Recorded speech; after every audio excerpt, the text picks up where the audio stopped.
dimineața, e 3:30 și trebuie să plecăm într-un sfert. Să știți că majoritatea vlogului se va baza pe imagini.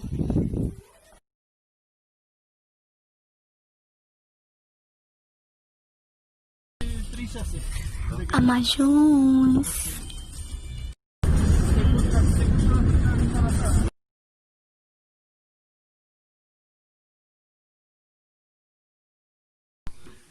Ok, deci suntem la finii noștri în Germania și este super tare. Nu a trebuit să ne testăm de COVID, în caz că vă întrebați de asta. Eu acum lucrez pe un stepper de-a lor. Am făcut 72 de pași până acum. Majoritatea vlogului se va baza pe imagini. Sper să vă placă vlogul și cred că o să fac daily vlog, adică în fiecare zi.